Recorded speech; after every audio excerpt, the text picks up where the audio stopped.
अब बात दिल्ली की। डॉक्टरों ने पक्षियों की बहुत ज्यादा आबादी से होने वाली संभावित बीमारी का हवाला देते हुए एमसीडी के उस प्रस्ताव का स्वागत किया जिसमें कबूतरों को खाना खिलाने वाली निश्चित जगहों पर बैन लगाने की बात की जा रही है।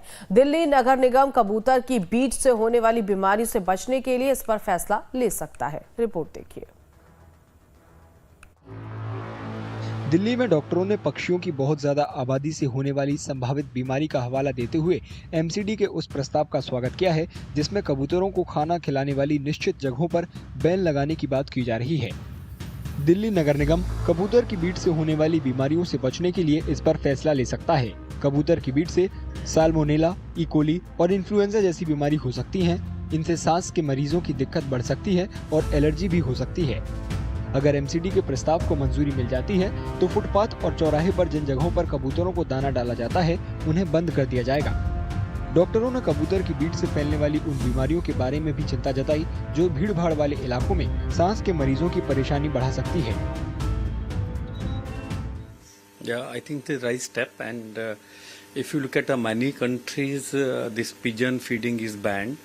First of all, we need to understand why this pigeon is creating problem. They must be creating problem. That's why we are planning to ban, right? So it's a wild animal. It's a wild, you can say. The problem is the dropping of the pigeon. What happens? Patient can, a normal human, when inhale the pigeon dropping, it can lead to lot of problems. The very common is hypersensitive pneumonitis. These spots are creating a health hazard because they are a very heavy concentration of pigeon droppings. And a lot of birds which come and they, when they flutter, these pigeon droppings have spores. They spread it out in the air.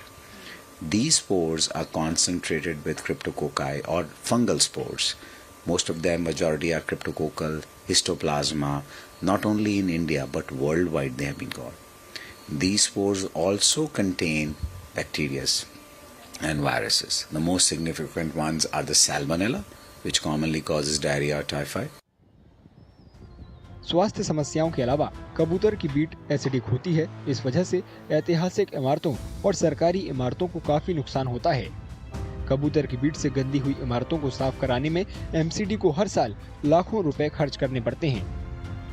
Karol Bagh, Connaught place और India gate जैसी जगहों पर अक्सर लोगों को दाना डालते हुए देखा जा सकता है। इस वजह से कबूतरों का दाना बेचने की कई दुकानें भी खुल जाती हैं। अगर कबूतरों को सार्वजनिक स्थान पर दाना डालने पर रोक लगती है तो इन दुकानदारों की कमाई भी प्रभावित होगी। दबाव तो बहुत कुछ बढ़ेगा। इससे भी 50 बंदे जुड़े हुए इसकी जो दाना बेचते हैं, ठीक है जी। अब ये मंदिर में काम होता है, जो हमारी कृषि दुकान लगती है, और जो बेचारे ये पक्षी हैं ये तो भूखे मर जाएंगे। इनका कौन देखभाल करेगा भाई? इसकी देखभाल तो हम करते हैं। हर चीज़ की इनके लिए हॉस्पिटल भी खुले हुए हैं। इनके लिए हम हॉस्पिटल में भी खुलाते हैं, सब कुछ खुला हुआ इनके लिए। ठीक है सर, आपकी जीवन शैली पे कैसे इफेक्ट पड़ेगा? मतलब आप कितना कमा लेते हैं, क्या नुकसान होगा आपका? नुकसान तो हमारा बहुत कुछ होगा जी। इससे कम 500-600-700 रुपये का रोज का बिकता है, ठीक है जी।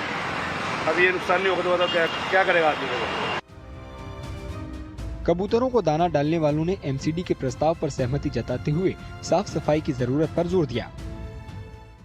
काफी टाइम से आ रहा हूँ, दाना डालता हूँ, ठीक है। गाय को रोटी भी डालता हूँ। तो ये कबूतरों को दाना आप क्यों डालते हैं, क्या रीजन है? जैसे हमारा पेट है वैसे इनका पेट है। जो जानवर है, पशु है, उनको भी कुछ ना कुछ खाने को चाहिए ना शाम को। तो सर एमसीडी का ये कहना है कि इससे बीमारियां फैल सकती हैं, इसलिए ऐसी जगहों को खत्म करने वाले हैं। वो आपको क्या लगता है? खत्म तो करने वाले ठीक है, एमसीडी सही कह रही है, खत्म कर रहे। मैं इसकी सफाई रखें, एमसीडी की लेबर लगाएं, इनको सफाई रखें, इनको भी चाहिए ना काम के लिए। फिलहाल इस बुलेटिन